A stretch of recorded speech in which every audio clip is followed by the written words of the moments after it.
আসলে বিদ্যুৎ অফিসের সম্পর্কে কি বলবো, বলার তো কিছু নেই। এখন কিছুদিন আগে আমি একটা ভিডিও করছিলাম যে বিদ্যুৎ অফিসের অনিয়ম নিয়েতে, তাদের অনিয়মের বিরুদ্ধে ভিডিও করার নিয়েতে আরো অনেক অনিয়ম সামনে চলে এসেছে।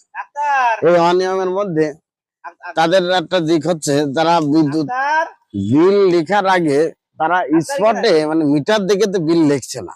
এইটাই সব থেকে বড় একটা অভিযোগ, যে মিটার থেকে তারা নির্দিষ্ট ভাবে বিল লিখছে না, আর মানুষের হয়রানি করছে এবং বিলের পরিমাণ বাড়াচ্ছে বেশি।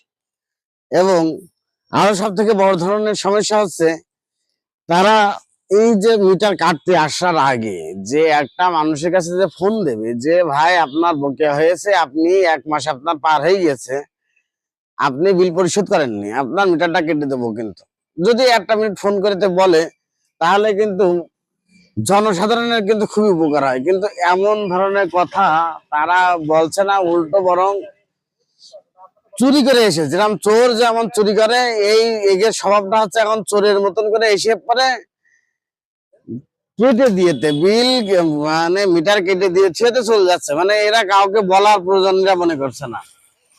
আসলে এদের কি ধরার কেউ নেই, না এরা ধরা সরার বাইরে?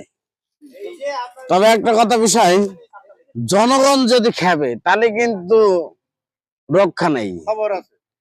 জনগণের খাপানো যাবে না। আপনাদেরকে আবারও হুঁশিয়ার এবং সংকেত করছি, জনগণ না খাপিয়ে আপনারা বিদ্যুৎ অফিসের আপনারা কর্মস্থলে আপনারা সঠিকভাবে কার্যক্রম করেন। কারণ সরকার আপনাদের বসাইছে জনগণের সেবা দেওয়ার জন্য। এই জনগণের সেবা থেকে যদি বিচ্ছিন্ন হয়, তাহলে কিন্তু জনগণ আপনাদের ছাড়বে না।